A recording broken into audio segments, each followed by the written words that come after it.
percebido no meio da igreja é que a igreja não está atenta ao sinal ou aos sinais. O que me leva a lembrar do que aconteceu quando Jesus veio a primeira vez. O que aconteceu, pastor? Aqueles que eram responsáveis por detectar o Messias, a vinda do Messias.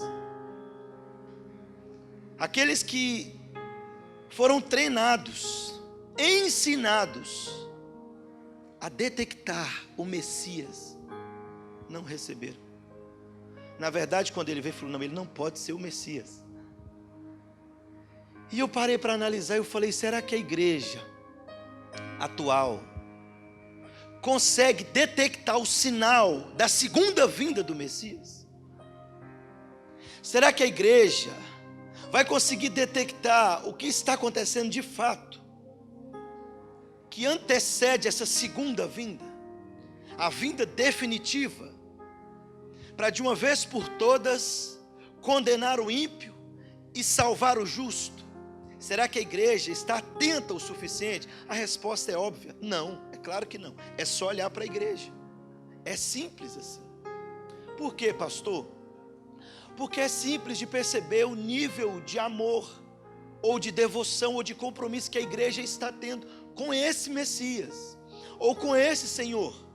Então é óbvio que a igreja possivelmente não está atenta aos sinais, ou a igreja não está atenta aos sinais, ou a igreja está sendo afetada de maneira avassaladora por aquilo que ele mesmo falou. Porque a iniquidade está sendo multiplicada, isso é um fato. Vocês estão observando nos jornais aquele casal de lésbicas, o que fizeram com aquela criança? Quem viu essa reportagem? Quem viu aí, irmão? Levanta a mão. Todo mundo viu. O Brasil está chocado com aquilo. Agora apareceu de novo uma mãe, mas a namorada matou o menino, porque o menino não quis se vestir como mulher. Eu quero saber, cadê os ativistas agora? Todo mundo calado, some todo mundo. Daqui 10 anos vai ver as aberrações que estão sendo criadas. A iniquidade está multiplicando. E a Bíblia fala assim, ó, e por se multiplicar a iniquidade, o amor de quase todos se esfriará. Você fala, pastor, graças a Deus, eu sou crente e aleluia.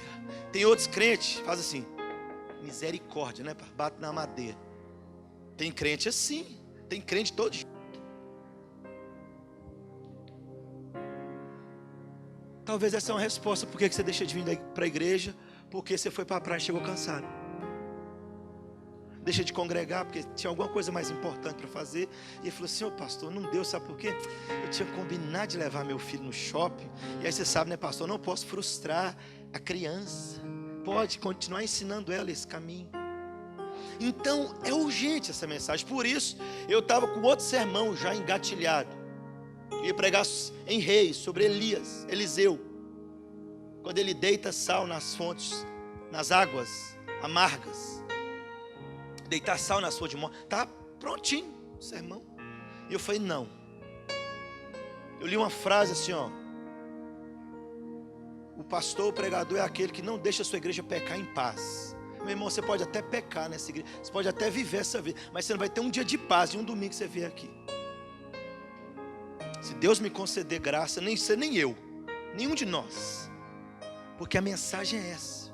Então eu vou pregar talvez mais uma aí, porque apesar que o capítulo 7 é espetacular. Então preste muita atenção. Tomara que o Espírito Santo te conduza de tal maneira que você não consiga levantar, nem cedo você vai sentir. Lê comigo aí o capítulo 7 de Apocalipse.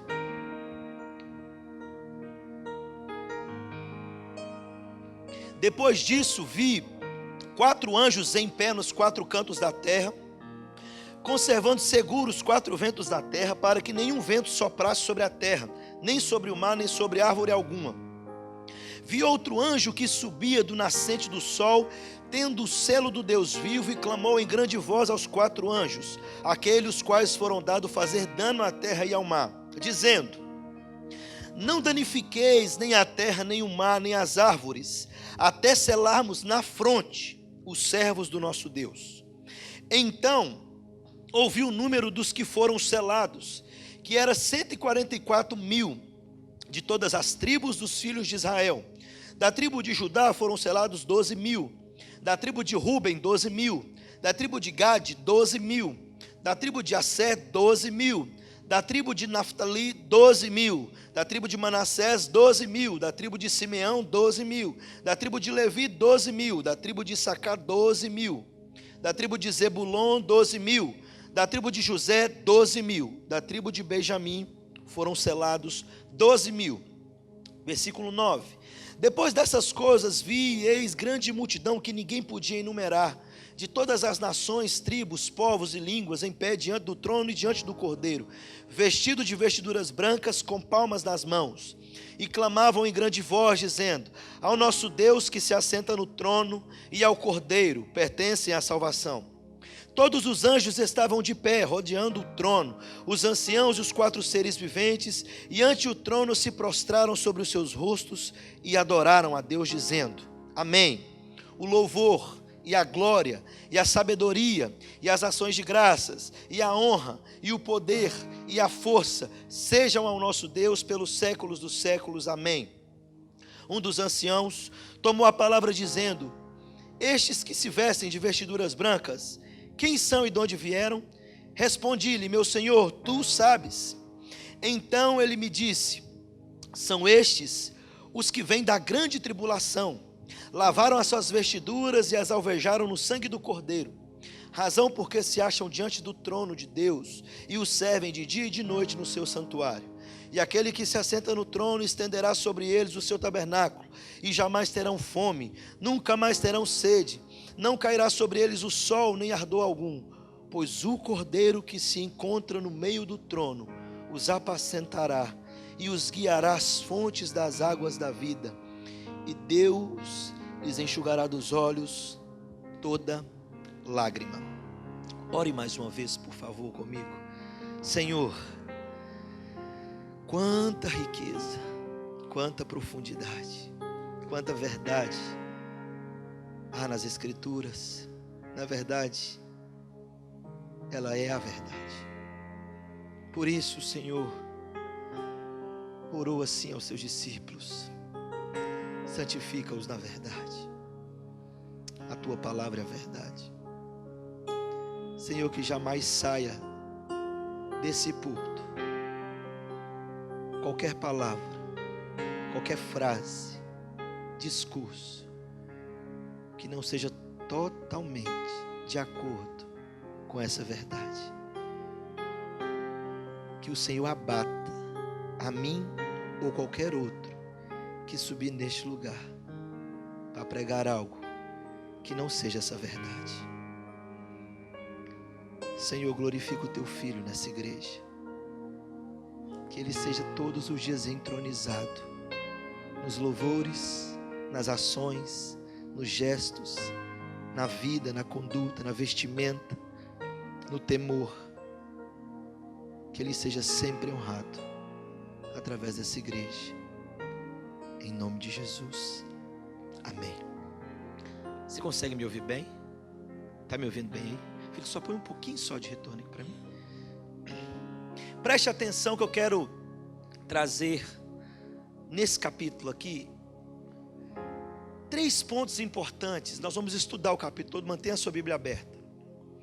Primeiro, uma advertência, depois uma segurança e depois uma recompensa. Isso nós vemos no bloco do capítulo todo. Uma advertência, uma segurança e uma recompensa. Mas preste muita atenção, porque esse texto também ele é mal compreendido e interpretado por muitos, e é a causa de divisões, não mais de interpretações, mas até heréticas, esse texto. Então preste muita atenção, que talvez você tenha algumas dúvidas, e pode ser que nesse texto a sua dúvida seja tirada nessa explicação, ou pode ser que você compreenda o texto profundamente e vai se acrescentar talvez um pouco mais na sua compreensão, já um tanto quanto esclarecida. O capítulo 7 de Apocalipse, ele vai descrever a mesma cena do capítulo anterior. porém com outra perspectiva. Lembra que eu falei que o Apocalipse, ele é cíclico, contando e recontando a história, a mesma história várias vezes? E os estudiosos de escatologia falam que chegaram à conclusão que é contada a mesma história 7 vezes no Apocalipse. Então, porque o número 7 é um número então muito importante no Apocalipse, assim como o número 12, número 4, que você foi vendo nessas mensagens, capítulo 4, 5 e 6 que eu preguei. Então o Apocalipse, ele é simbólico. Quando João vai ter a visão, ele é levado em espírito. Logo, ele não pode ser interpretado de maneira literal, ok? Então isso você já sabe. Então, por mais que o capítulo 7 venha depois do capítulo 6, na ordem aqui da visão de João, não parece ser a sequência da ordem exata dos eventos lá. Porque, olha para você ver, o capítulo 6 vai falar de 4 cavaleiros. O capítulo 4 vai falar de 4 ventos.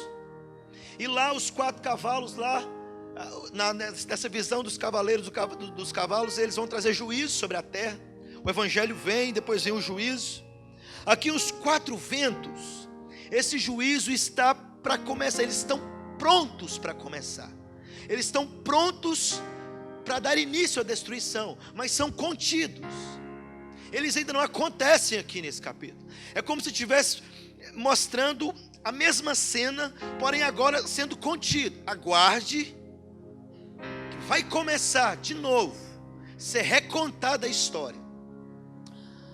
No verso 1 aí, do capítulo 7, nós temos a informação de que os 4 cantos da terra estão com 4 anjos, ou os 4 ventos. Então olha só, eu vi 4 anjos em pé, nos 4 cantos da terra, os pontos cardeais da terra: norte, sul, leste, oeste, ok?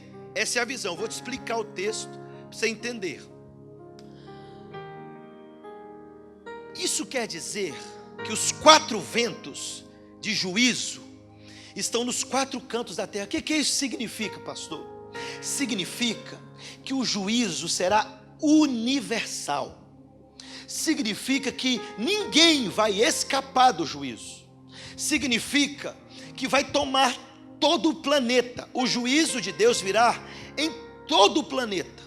Ou seja, não tem para onde escapar. Por isso a crise no capítulo 6, daqueles que viram o céu se enrolar como pergaminho, as estrelas começarem a cair do firmamento, e eles tentarem correr para os montes e falar para as montanhas assim: cubram-nos, nos esconde da face da ira do Cordeiro, daquele que está sentado no trono. Ou seja, o juízo virá em todo o universo. Não tem para onde fugir, não tem para onde correr do juízo. É isso que esse versículo está dizendo. Essa é a primeira informação que nós temos. E por que nós vemos então primeiro uma advertência? O que ele está dizendo aqui? Olha, eu vi 4 anjos em pé nos 4 cantos da terra, conservando seguros, ou seja, calmo, os 4 ventos da terra. Esses 4 ventos da terra vão fazer o quê? Versículo 2 ele falou o seguinte: irão fazer dano à terra e ao mar. Os anjos estão falando assim: calma, eles estão contidos. É uma advertência que ele está dando. Preste atenção, tempos difíceis virão pela frente. Essa é a advertência. Olha, preste atenção, a grande tribulação está chegando. Essa é a advertência. Olha, será um tempo de terror, será um tempo de devastação, será um tempo terrível. O sol se fará de trevas, a lua ficará suja de sangue. Será um tempo, ou seja, uma advertência que é dada. O juízo, a grande tribulação está chegando. E logo depois da grande tribulação, o juízo de Deus está chegando. Essa é a advertência que é dada. Talvez a igreja atual precise ouvir só isso. Olha, preste atenção nas atrocidades que estão acontecendo. Preste atenção, mães matando filhos. Preste atenção, pais matando filhos. Preste atenção ao aumento da imoralidade, da iniquidade. Preste atenção, a tribulação. Preste atenção, estão começando a tentar aprovar leis. Preste atenção, estão tentando perseguir a igreja aqui. Preste atenção, a igreja está sendo perseguida em país tal. A igreja está sendo morta em país tal. Estão destruindo templos em país tal. Está acontecendo coisa em país tal, no continente tal. Preste atenção nos sinais. A tribulação está vindo. O juízo está chegando. Essa é a advertência. Aqui no capítulo 7 está contando o resumo da história do povo de Deus, desde a primeira vinda de Jesus. Os cavaleiros já estão atuando. Fome, pestes, guerras, mortes, perseguições. Já está acontecendo. Preste atenção, querido. Você nasceu num país ainda privilegiado, com todo esse absurdo da política, a perseguição na igreja.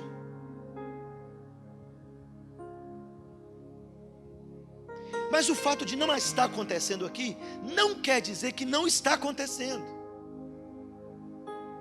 Então preste atenção nos sinais. Diz o texto que esses 4 anjos estão segurando os 4 ventos.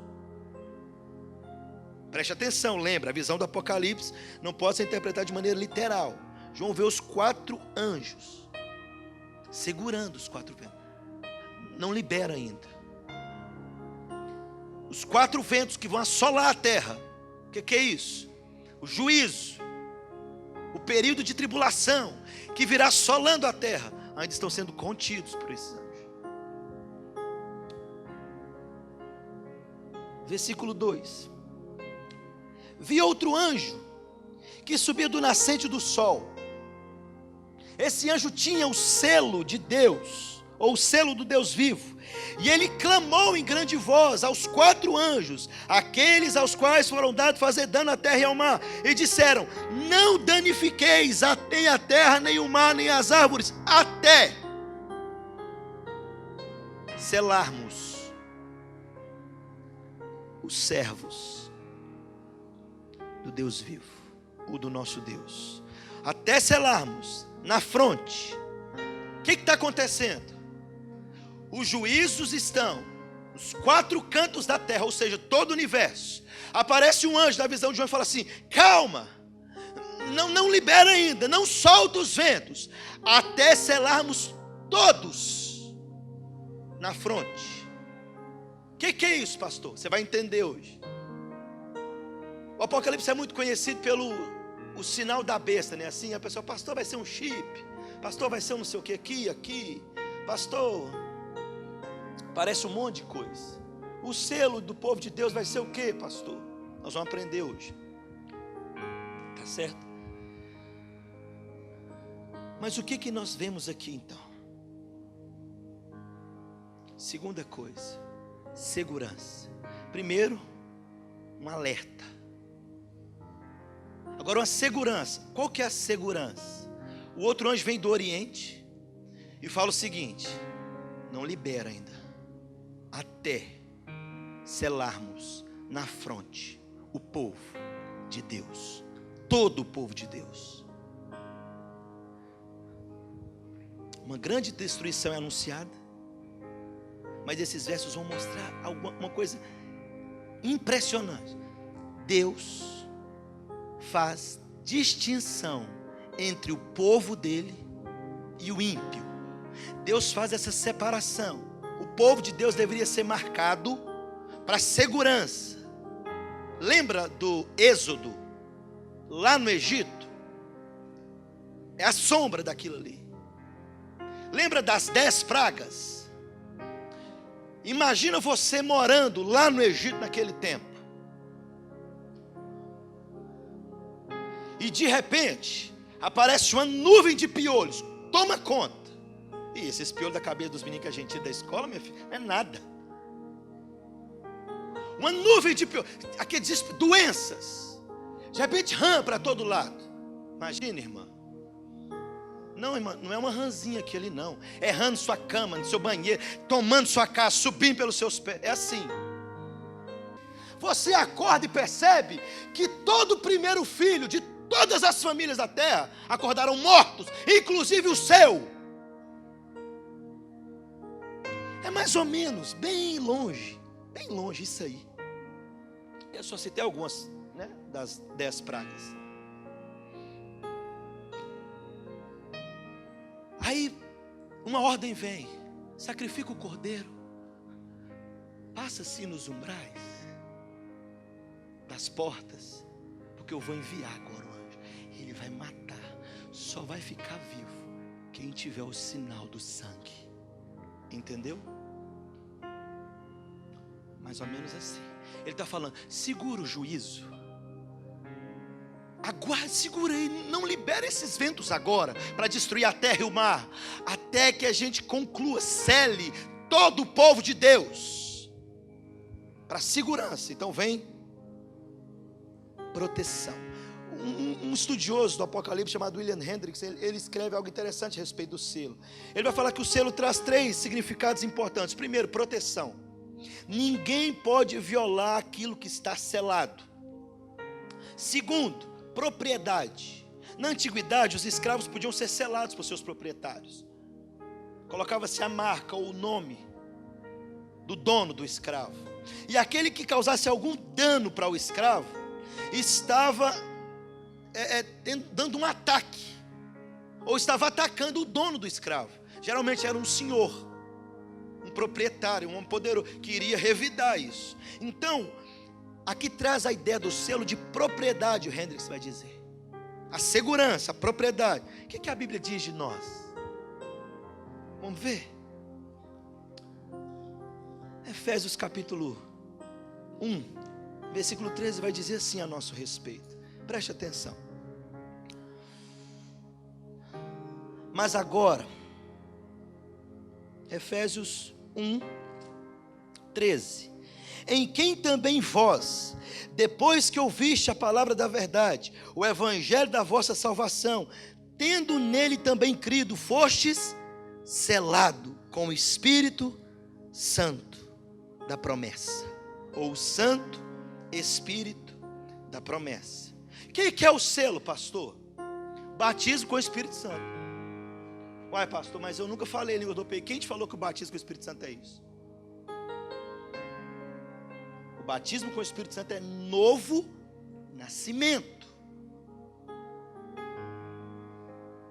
Depois que ouvistes a palavra da verdade, tendo também crido, fostes selado com o Espírito.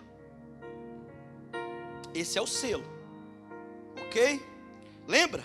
Os cavaleiros, o evangelho está avançando. Por que o evangelho está avançando? Porque ele saiu vencendo para vencer. O povo vai crer por meio de quem? Do evangelho. Como ouvirão se não há quem pregue? Como pregarão se não forem enviados? Não é assim?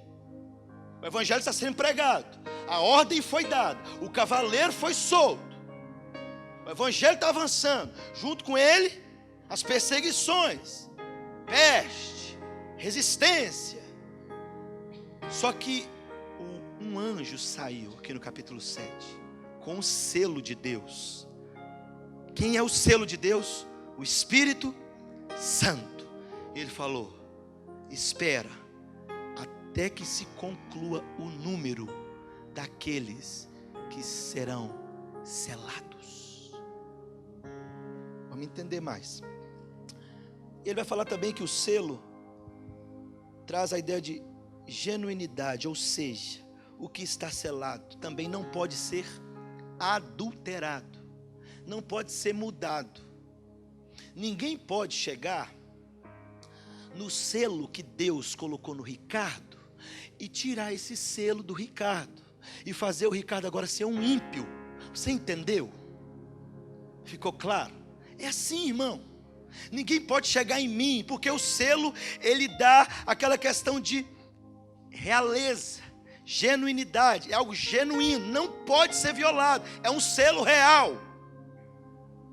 Pedro vai falar assim: vós sois a geração eleita, sacerdócio real, nação santa e um povo de propriedade exclusiva, ou seja, não pode ser violada. Exclusiva de quem? De Deus. Esse anjo tem o selo de Deus. Ele fala: calma, nós vamos selar o povo. O que ele está falando? Que esse povo será retirado daqui? Não. Esse povo será selado. Vai ouvir o evangelho, crer no evangelho e ser selado com o Espírito. Aí vai se abrir, se soltar os ventos. E começa então a tribulação. O que ele está ensinando? Que Deus vai livrar o seu povo na tribulação e não da tribulação. Hoje, se você ainda acredita, hoje, respeitando outra visão, mas hoje se você acredita que vai ter um arrebatamento secreto da igreja, depois vem a tribulação, para depois vem o milênio, hoje, se você não entender, isso aqui é dureza do seu coração mesmo, meu filho. Preste atenção aqui, escute isso. Olha o texto. A igreja não será arrebatada secretamente antes da grande tribulação. Por quê? Todos os textos que vão tratar da segunda vinda de Cristo vão falar que a igreja passará por ela. Quer ver? Se você olhar Mateus capítulo 24, versículo 29 a 31, esse trecho vai tratar da vinda do Filho do Homem, a segunda vinda, agora que virá. Olha o que o texto vai dizer. Mateus capítulo 24, versículo 29 a 31. Logo em seguida, a tribulação daqueles dias, o sol escurecerá. Está lembrando do que foi falado da tribulação do Apocalipse 6? A lua não dará sua claridade, as estrelas cairão do firmamento. Está lembrando? E os poderes do céu serão abalados. Então aparecerá no céu o sinal do Filho do Homem. Todos os povos da terra se lamentarão e verão o Filho do Homem vindo sobre as nuvens do céu com poder e muita glória. E ele enviará os seus anjos com grande clangor de trombeta, os quais reunirão os seus escolhidos dos quatro ventos, de uma a outra extremidade do céu.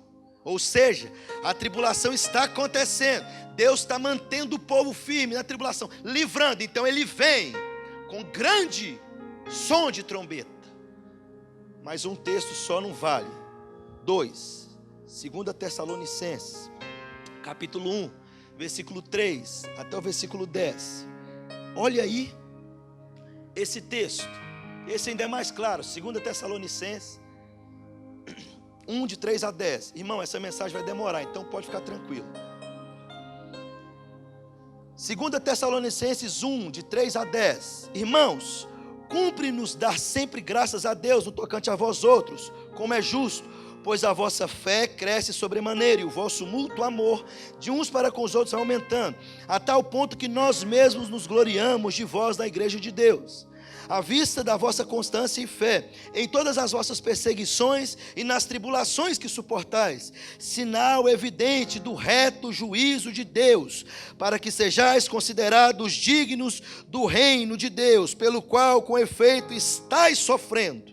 Se de fato é justo para com Deus que ele dê em paga tribulação aos que vos atribulam, e a vós outros, que sois atribulados, alívio juntamente conosco, quando do céu se manifestar o Senhor com os anjos do seu poder, em chama de fogo, tomando vingança contra os que não conhecem a Deus e contra os que não obedecem ao evangelho do nosso Senhor Jesus Cristo. Estes sofrerão penalidade de eterna destruição, banidos da face do Senhor e da glória do seu poder, quando vier para ser glorificado nos seus santos e ser admirado em todos os que creram naquele dia, porquanto foi crido entre vós o nosso testemunho.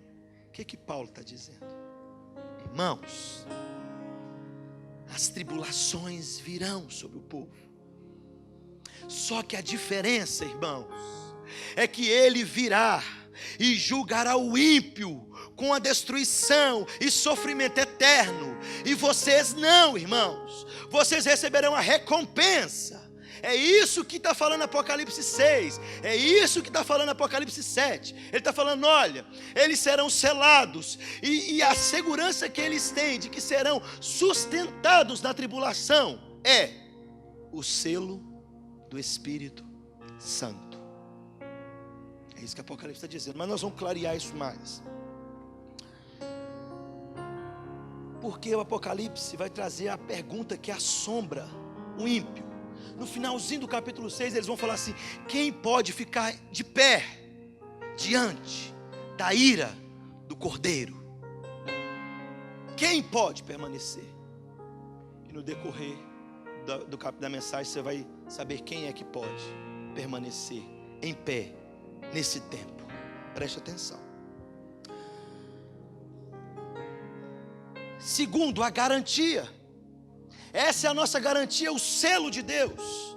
O Espírito Santo é a garantia sobre nós. A conversão, você entendeu? Por isso você está aqui, não é convertido.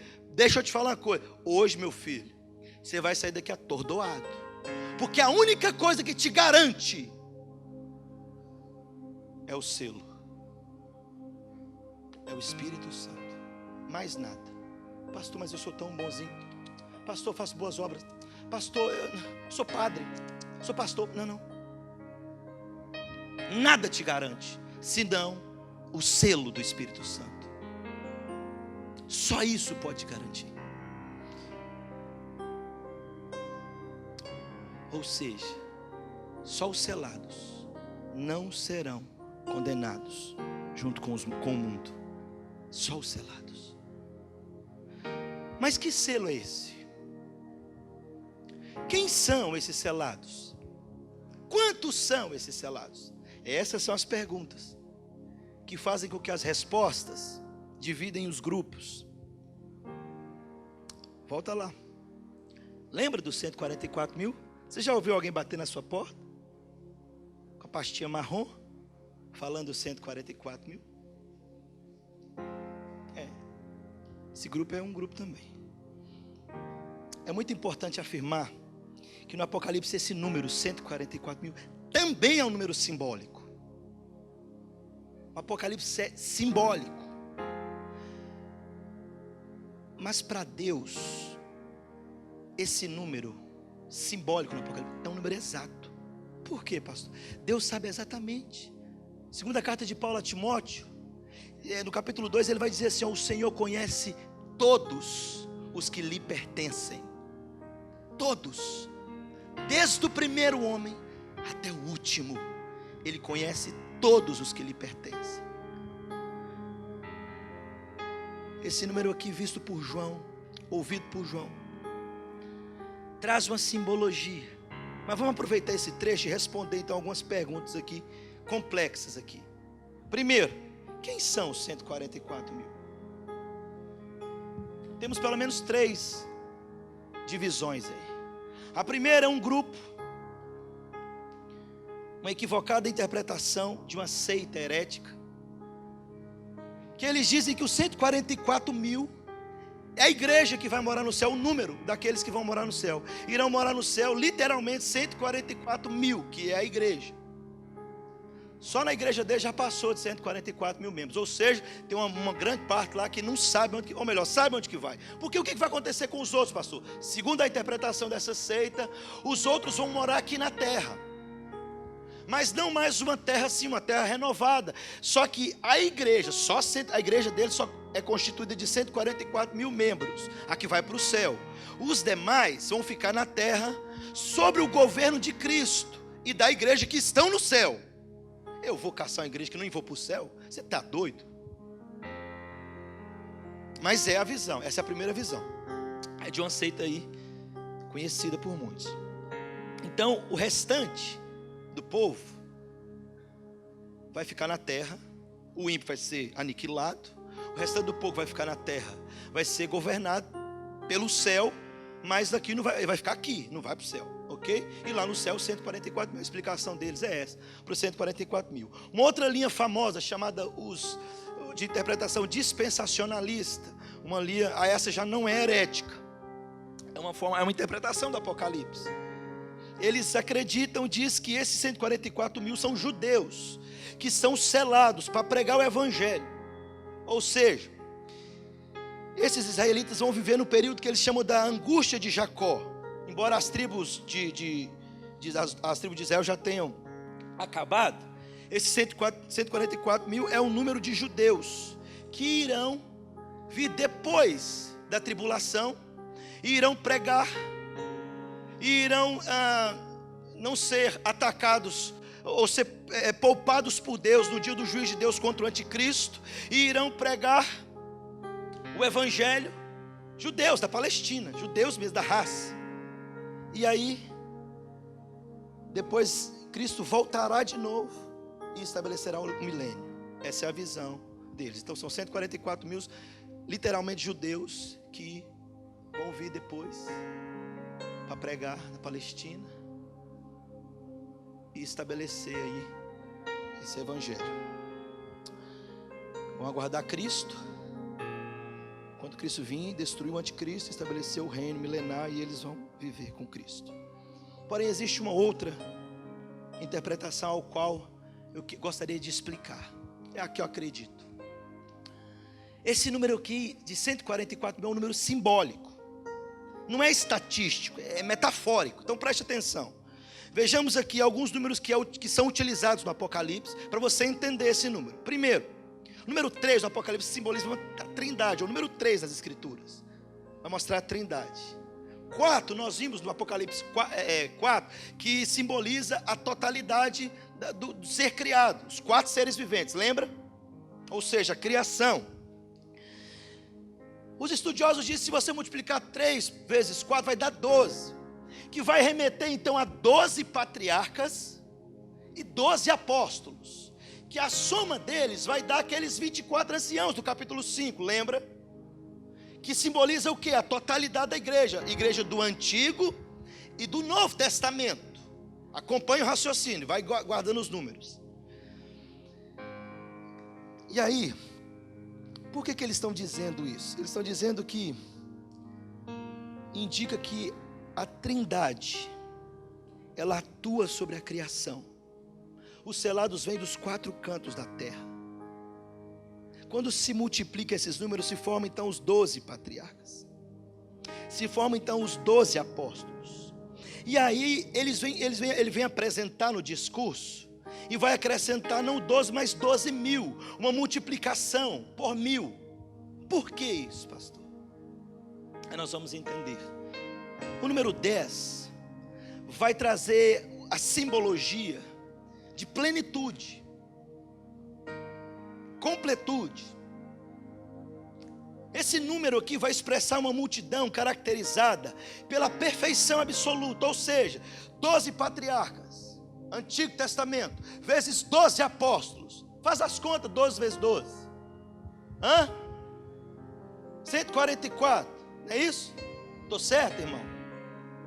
Multiplicada por 1000. O que ele está falando? A perfeição. 12. Para ter um quadrado perfeito precisa de quê? 12.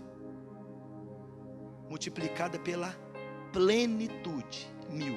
144 mil. 12 vezes 12 vezes 1000. Essa é a ideia do Apocalipse. Agora nós vamos chegar nisso. Pastor, você não está falando nada com nada. Nunca vi um sermão difícil. Calma. Estou tentando complicar para depois ficar fácil. Preste atenção. Pastor, o senhor não está forçando demais esses números, não? Vamos ler o texto que vai mostrar novo céu e nova terra, Nova Jerusalém, ver se a gente acha alguma coisa. Apocalipse 21, né? Vamos lá ver se a gente acha alguma coisa.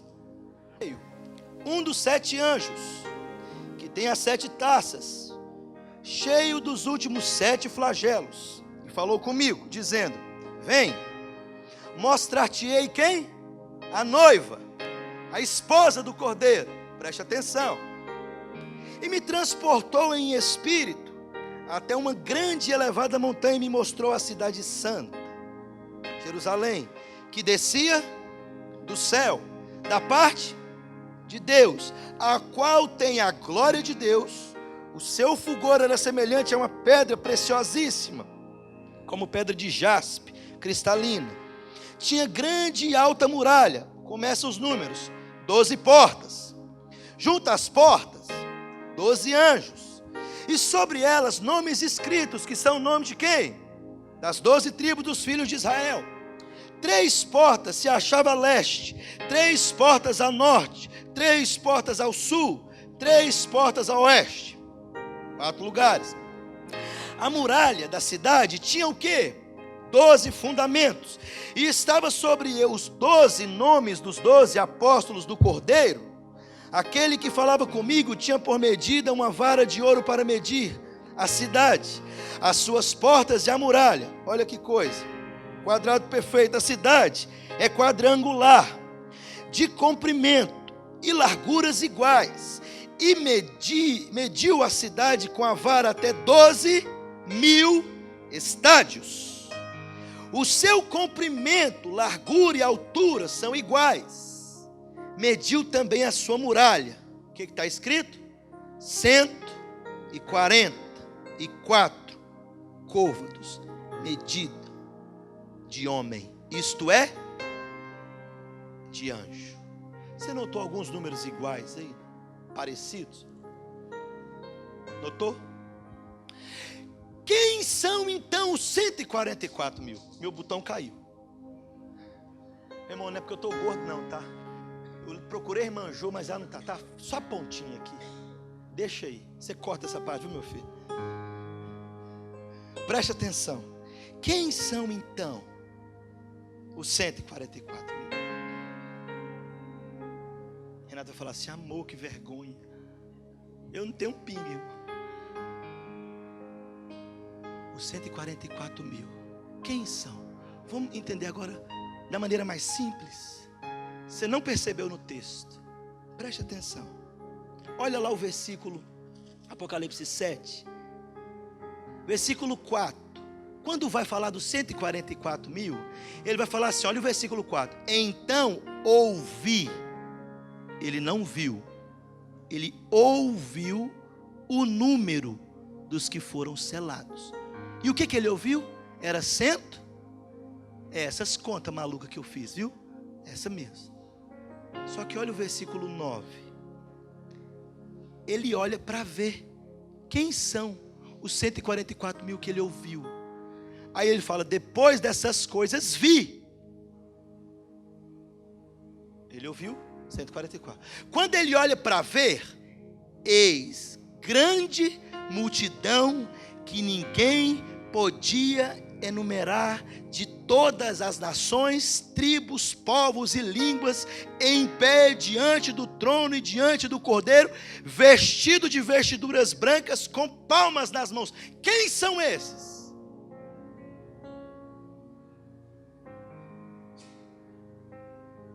Os selados. 144 mil é um número metafórico que mostra a totalidade dos selados, do povo de Deus. Gente de toda tribo, língua, povo e nação. O que ele está querendo dizer? Trazendo aquela ideia da promessa que ele fez a Abraão. Que promessa, pastor? Gênesis 12, Abraão, em ti serão benditas todas as famílias da terra. Gênesis 13, ele diz: Abraão, a tua descendência, se alguém conseguir contar o pó da terra, então conseguirá contar a tua descendência. Porque Abraão, pastor? Paulo diz que todo o que crer é filho de Abraão. Entendeu? Está entendendo o texto de Apocalipse? Está ficando mais fácil agora. Mas quando João olha, ele vê essa multidão. E aí vem o terceiro e último ponto da mensagem. Você está pensando que está acabando? Você que pensa. Preste atenção. A recompensa. Agora vai ficar bom, irmão. A recompensa. Primeiro, uma advertência. Segundo, uma segurança. O selo. Terceiro, a recompensa por isso.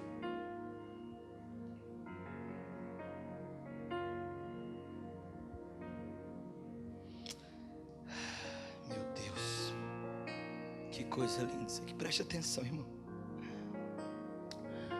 Quando ele diz que o povo redimido, essa multidão é selada, ele está falando que essa igreja ela é universal.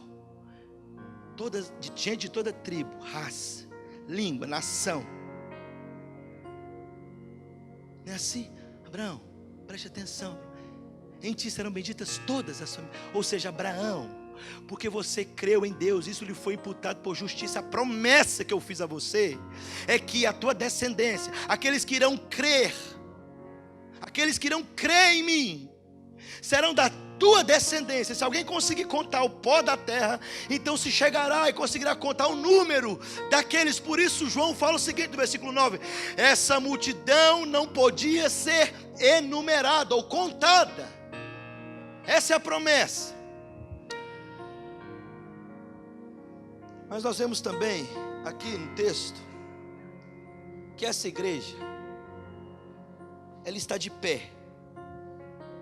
E olha o versículo 10. E clamavam em grande voz, dizendo ao nosso Deus que se assenta no trono e ao Cordeiro pertence a salvação. Todos os anjos estavam de pé, rodeando o trono.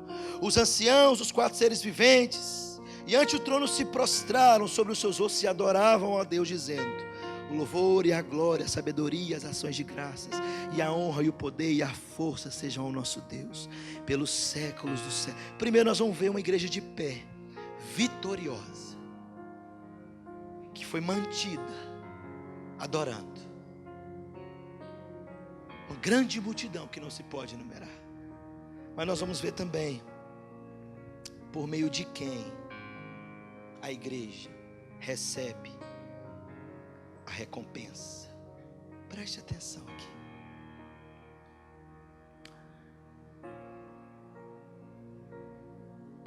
Um dos anciãos, versículo 13, por meio de quem a igreja recebe a recompensa, tomou a palavra dizendo: estes que vestem de vestiduras brancas, os selados, quem são? De onde vieram? Respondi-lhe: meu Senhor, tu sabes. Então ele me disse: são estes os que vêm, preste atenção, da grande tribulação, lavaram suas vestiduras e as alvejaram no sangue do Cordeiro, razão porque se acham diante do trono de Deus e o servem de dia e de noite do seu santuário. Por meio de quem, querido? A base da salvação não está no mérito do homem. A base da salvação não está na religiosidade do homem, no ato de cumprir uma série de normas. A base da salvação não está nos nossos predicados morais. A base da salvação não está no nosso conhecimento doutrinário. A base da salvação não está em você fazer parte dessa igreja ou de qualquer outra igreja. A base da salvação está no sangue do Cordeiro. Por isso o apóstolo que recebeu essa revelação na sua primeira carta de João, ele fala o seguinte: olha, o sangue de Cristo é que nos purifica de todo pecado. A base da salvação está em Cristo. A base da salvação está no sangue de Cristo. Ninguém vai ao céu se não tiver selado e com as suas vestes lavadas pelo sangue de Cristo. Você pode ser bom tanto que você quiser, não tem como, porque a base que nos garante estar diante do trono é ter nossas vestes lavadas pelo sangue do Cordeiro. Isso que ele está dizendo, que a base é essa. A redenção está no sangue. Somente por meio de Cristo, somente através do sangue de Cristo, Os homens estão tentando inventar métodos novos, estão tentando inventar evangelho novo, uma parafernália nova, cria-se mensagens novas, meu irmão. Se os homens entendessem que a única garantia de estar um dia no céu é o sangue de Cristo, nós pregaríamos mais a respeito da cruz de Cristo. A base da salvação está em Cristo. Por isso os reformadores, séculos atrás, quando a igreja estava assolada, assombrada por trevas, quando a igreja estava sendo explorada, a religião estava explorando o povo, então esses reformadores bradaram: solos Cristos, somente Cristo, só através de Cristo, porque a base da salvação é só em Jesus. Está entendendo por que é fácil se detectar uma igreja salva de uma igreja ímpia? Como, pastor? Meu filho, se você chegar e começasse a falar a respeito de mim, a respeito de fulano, a respeito das minhas convicções, a respeito dos meus projetos, das minhas experiências, se começar a falar a respeito de coisas dessa terra, se não tiver Cristo, não pode ter salvação. É simples de entender. Se não tiver compromisso com o sangue do Cordeiro. Por quê, pastor? Porque o Espírito da promessa que está sendo selado em nós só vai ser derramado, só vai ser colocado sobre aqueles pelo qual Cristo derramou o seu sangue, só por meio dele. É simples de entender. Se não tiver Cristo, não tem igreja. Se não tiver Cristo, não tem evangelho. Se não tiver Cristo, não tem céu. Você precisa entender isso. A base da salvação é o sangue do Cordeiro. Eles tiveram as suas vestes lavadas. Quem são esses? Aqueles tiveram as suas casas tomadas, seus filhos foram levados presos, suas esposas foram levadas, foram perseguidos, foram ridicularizados, passaram pela tribulação, mas eles tinham as suas vestes lavadas no sangue do Cordeiro.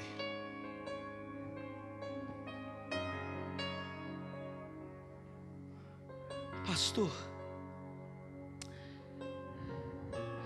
é muito difícil o Apocalipse,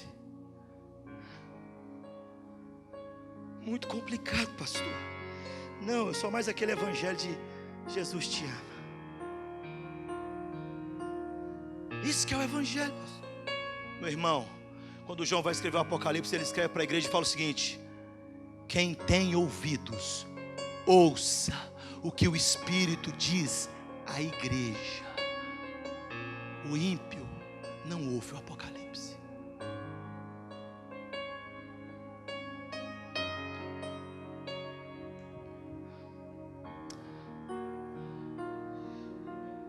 O capítulo 6 de Apocalipse, eu estou concluindo. O capítulo 6 termina mostrando os terrores e o terror que vai assolar a terra e que os ímpios irão enfrentar no dia do juízo. É assim que termina o capítulo 6. Como termina o capítulo 7, pastor? Lê aí. Versículo 16. Jamais terão fome. Quem? Os que tiveram suas vestes lavadas no sangue do Cordeiro. O que diz mais? Nunca mais terão sede. Não cairá sobre eles o sol, nem ardor algum. Por quê? Porque o Cordeiro que derramou o seu sangue e lavou as vestes e remiu esse povo, esse Cordeiro se encontra agora, não na cruz, mas no meio do trono, e ele apacentará e guiará esse povo para as fontes da água da vida. Quem é a fonte? Deus é a fonte, e Deus lhes enxugará dos olhos toda a lágrima que derramaram no período da tribulação. O que ele está dizendo? Preste atenção que eu vou te fazer uma pergunta aqui. O capítulo 6 termina com ímpios desesperados com o terror que está assolando a terra. O capítulo 7 termina com uma igreja, um povo, tendo dos seus olhos as lágrimas enxugadas. Não tem mais fome, uma alegria, uma bem-aventurança absurda estão diante deles. Em que grupo você vai estar quando o Filho do Homem voltar? Em que grupo, meu irmão, você será encontrado nesse dia? Ei, levanta a mão, ir lá na frente e entregue minha vida para Jesus. Isso não é garantia não, meu filho. Que garantia eu tenho, pastor? Se eu confiar toda a minha vida ao Cordeiro, que um dia foi posto na cruz, mas agora está no centro do trono, que um dia o sangue dele derramado na cruz, um símbolo de fraqueza para muitos em Jerusalém, era o símbolo da maior vitória do universo, porque naquela cruz ele estava comprando para Deus eu, você e gente de toda tribo, língua e nação. Somente pelo sangue de Cristo, somente pela obra de Cristo. Por isso, meu irmão, nunca na sua vida me peça para pregar outra coisa senão Cristo. Ele está sentado no trono agora, e toda lágrima que foi derramada durante a vida cristã, cada porta que essa terra fechou para você, por ser um cristão, cada perseguição que foi assolada, foi derramada sobre você, cada acusação, cada afronta, cada humilhação, morte, fome, espada no dedo, tudo isso que fez com que você passasse a sua vida chorando pelo caminho, o Cordeiro vai estar no trono e falando: vem para cá, filho meu, deixa eu te conduzir a essa fonte de água, porque quem bebe dessa água nunca mais tem sede. Vem. Por isso o Apocalipse termina: aquele que tem sede, diga venha. Quem quiser, beba de graça da água da vida. Ele nos conduz. Agora seremos conduzidos. Quem irá nos apacentar não é mais pastores limitados, não é mais pastores defeituosos, ou frágeis, ou fracos, mas quem irá apacentar a mim e a você é o supremo pastor, é o bom pastor, o maior pastor do universo. Ele nos conduzirá. Por isso Davi falou assim: ele me guia pelas veredas da justiça, por amor do seu nome, e ainda que eu ande pelo vale da sombra da morte, eu não vou temer mal algum, porque ele sempre está comigo. A vara, o teu cajado me consola. Prepara uma mesa na presença dos meus adversários. Unge a minha cabeça com óleo e o meu cálice transborda. Então ele diz: bondade e misericórdia me seguirão todos os dias da minha vida, e habitarei na casa do Pai para sempre. Veja, consegue entender isso? Qual grupo você vai estar, meu irmão? Aqueles que vão tentar fugir de ver a ira do Cordeiro. Ou aqueles que vão estar com vestiduras brancas, com palmas nas mãos, entoando um cântico e dizendo ao nosso Deus que se assenta no trono e ao Cordeiro pertence a salvação. Está na hora, meu irmão. Está na hora de um evangelho mais sério. Está na hora de um evangelho menos light. Está na hora de um evangelho que exige de nós sangue, suor, lágrima. Está na hora, meu irmão. E só para confirmar o meu compromisso, a porta da arca está para fechar. Em qual grupo você será encontrado?